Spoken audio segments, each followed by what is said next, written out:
అది రుచించినా రుచించకపోయినా వినడం భావ్యం. నేను ఈరోజు రేవంత్ రెడ్డి గారిని మీరు ఈరోజు క్యాబినెట్లో తీసుకుపోయే ముందు నిర్ణయాలలో రైతు బంధు అనేటువంటి పథకం గురించి వెళ్ళి క్లుప్తంగా నేను చెప్పదలుచుకున్నాను. ఇది భారతదేశంలో మొదటిసారి ఇలాంటి ఆలోచన చేసి ఈ పథకాన్ని రచించి ప్రజలకి రుచించే విధంగా ఆలోచన చేసి అమలు చేసింది కల్వకుంట్ల చంద్రశేఖరరావు గారి నాయకత్వాన ముఖ్యమంత్రిగా ప్రభుత్వం తీసుకున్న నిర్ణయం ఇది. ప్రధానమంత్రి గారితో సహా చాలామంది ఎంపీలు, ఆ రోజు నేను ఎంపీగా ఉంటే పార్లమెంట్లో, స్వాగతించారు. ఈ గొప్ప ఆలోచన చాలా గొప్పగా ఉంది, ఇది మా రాష్ట్రంలో మేము అమలు చేస్తామని చెప్పేసి 2-3 రాష్ట్రాలు వాళ్ళ ముఖ్యమంత్రులు కూడా ఇక్కడికి అధికారులను పంపించి ఆలోచన చేసి దాన్ని అమలు చేశారు. ముఖ్యంగా ప్రధానమంత్రి మోడీ గారు కూడా పిఎం కిసాన్ అనేటువంటి పథకాన్ని కూడా దీన్ని దృష్టిలో పెట్టుకొని ఆలోచన చేసి అమలు చేశారు. అమలు అవుతుంది. రైతు బంధు అనేటువంటి పథకము ఎందుకో ఆలోచన చేశారు. ఇది గౌరవ ఆనాటి తెలంగాణ రాష్ట్ర తొలి ముఖ్యమంత్రి కల్వకుంట్ల చంద్రశేఖరరావు గారు, మేమందరం కూడా ఆ చర్చల్లో పాల్గొన్నాం. రైతుకి ఒక పెట్టుబడి ఇవ్వాలని, ఒక ఇన్వెస్ట్మెంట్స్ సబ్సిడీలు ఇస్తారు. 75 స్వతంత్రం వచ్చిన తర్వాత స్వతంత్ర భారతదేశంలో చాలా ప్రభుత్వాలు సబ్సిడీలు ఇచ్చాయి. కానీ this is nothing but investment, capital investment. Corporate భాషలో చెప్పాలంటే రైతుకి పెట్టుబడి ఇవ్వడం. ఎప్పుడు ఇవ్వాలి పెట్టుబడి?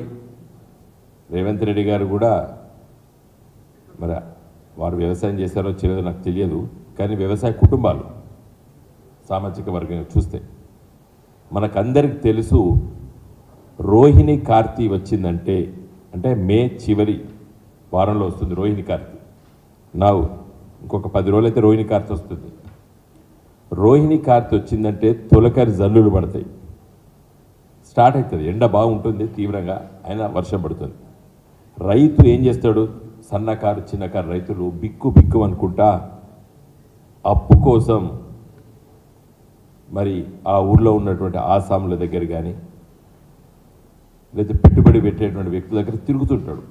విత్తనాల కోసం, దున్నడానికి ఖర్చు, ఒక డిఏపి బస్తా, ఒక యూరియా బస్తా, ఇవన్నీ సగటు రైతుకు అవసరం. నాటేయాలంటే పొలం దుక్కి దున్నాలి. అయితే ఇవి రైతు రోహిణి కార్తీ వచ్చిందంటే పిల్లి కూనలాగా తిరుగుతూ అంటాడు ఇండ్ల చుట్టూ అప్పుల కోసం. ఒక ధైర్యంతో తన పంట పొలాలకు అడుగు పెట్టడు. ధైర్యంతో నేను దున్నబోతున్నాను, మంచి వర్షాలు పడ్డాయి అని చెప్పి అడుగు పెట్టడు. ఎక్కడ ఏమవుతుందో అని తిరుగుతుంటాడు. ఆ విధంగా ఉండొద్దని చెప్పి ఆ ఎక్స్పెండిచర్ ఎంత అవుతుందో పర్ ఎకర్ అని చెప్పి ఆలోచన చేసి రచించిన పథకం రైతు బంధు పథకం. ఇదేదో రైతులకు డబ్బులు ఇచ్చే పథకం కాదు ఇది. The spirit of Rythu Bandhu ఎప్పుడు ఇవ్వాలి? రైతు తన పొలంలో కానీ తన చిలకలో కానీ అడుగు పెట్టి దున్నేటప్పుడు, దున్నిన తర్వాత విత్తనాలకి ఒక డిఏపి బస్తా, ఒక యూరియా బస్తా కొనుక్కోవడానికి కావాల్సినటువంటి పెట్టుబడే రైతు బంధు. దురదృష్టవశాత్తు రేవంత్ రెడ్డి గారి ప్రభుత్వము ఈ రైతు బంధు మొన్న ఎప్పుడు ఇచ్చింది? కోతలు కోసిన తర్వాత ఇచ్చింది. పంట చేతికి వచ్చి రైతు అప్పుడే అమ్ముకుంటున్నాడు, పైసలు వస్తున్నాయి, రైతుకు జేబులోకి పైసలు వస్తున్నాయి పంట అమ్ముకున్నప్పుడు. అప్పుడు రైతు బంధు ఇచ్చాడు, ఇప్పుడు కూడా ఇస్తున్నాడు. సరే, ఈ 6 months మంచో చెడో జరిగింది, పక్కకు పెడదాం. ఇప్పుడు ఇంకో 10 రోజులకు ఏమొస్తున్నది, రోహిణి కార్తె వస్తున్నది. ఈసారి ఎర్లీ మాన్సూన్ అంటున్నారు, అంటే జూన్ మొదటి వారంలో కూడా వర్షాలు పడితేనే చెప్తున్నారు, వాతావరణ శాఖ చెప్తున్నది. అందుకోసమే ఈరోజు క్యాబినెట్లో మా యొక్క సూచన ఏంటంటే, మీరు వెంటనే రైతులకి రైతు బంధు ఇవ్వండి. రైతు బంధు ఇస్తారా, రైతు భరోసా ఇస్తారా, అది కూడా నిర్ణయం చేయాలి. రైతు బంధుకు రైతు భరోసాకు తేడా ఉన్నది. రైతు బంధు 10,000 కేసీఆర్ గారు ముఖ్యమంత్రి ఉన్నప్పుడు ఇచ్చినటువంటి పథకం పేరు రైతు బంధు 10,000 ఎకరానికి, ఖరీఫ్కి 5,000, రబీకి 5,000, అంటే వర్షాకాలంకి 5,000, యాసంగికి 5,000 ఎకరానికి చెప్పి నాటి ప్రభుత్వం నిర్ణయం చేసింది.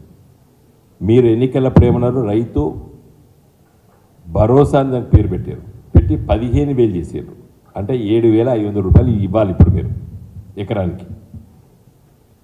మీరు నిన్నటిదాకా ఇచ్చింది రైతు బంధు, ఇంకా మీ పథకం రైతు భరోసా మీరు ఇంకా అమలు చేయలేదు తెలంగాణ రాష్ట్రంలో. మొన్న ఇచ్చిన పైసలు కూడా కేసీఆర్ గారు 7,000 కోట్ల రూపాయలు డిసెంబర్ 2వ తారీఖు నాడు, నవంబర్ చివరిలో ఎన్నికల ముందు ఇచ్చేది ఉండే, డిసెంబర్ 3వ తారీఖు ఫలితాలు వచ్చే వరకు దాన్ని ఎలక్షన్ కమిషన్ ఆపింది. సరే, మీరు ఆ 7,000 కోట్లు మీ ప్రయారిటీ ప్రకారంగా మీరు రిలీజ్ చేసుకున్నారు వేరే వేరే వాళ్ళకి.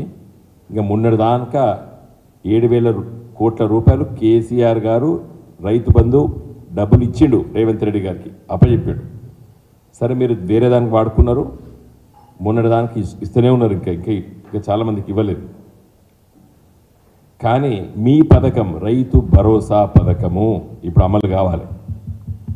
జూన్ 1st వీక్లో మీరు ఎకరానికి 15,000 చొప్పున, అంటే పంటకు 7,500 రూపాయల చొప్పున వెంటనే రిలీజ్ చేయాలని చెప్పి మా సూచన. ఎందుకంటే రైతు బంధు పేరే రైతు భరోసా మీ పేరులో. దీని ఉద్దేశం ఏంది, రైతుకి పెట్టుబడి పెట్టాలి. కాబట్టి ఇది వెంటనే మీరు రిలీజ్ చేయాలని చెప్పి ఈరోజు క్యాబినెట్లో మీరు చర్చించి రైతాంగం పట్ల ఒక సానుకూలమైన నిర్ణయం తీసుకుంటారని చెప్పి ఆశిస్తున్నాను నేను. ఇదే సందర్భంలో మీరు ఎన్నికలప్పుడు బోనస్ రైతుకి ప్రతి క్వింటాల్కి పంట పండించినటువంటి వరి ధాన్యానికి 500 రూపాయలు చొప్పున ఇస్తా అన్నారు. మీకు అందరికీ తెలుసు, తెలంగాణ రాష్ట్రంలో 1,20,000 ఎకరాల వరి ధాన్యం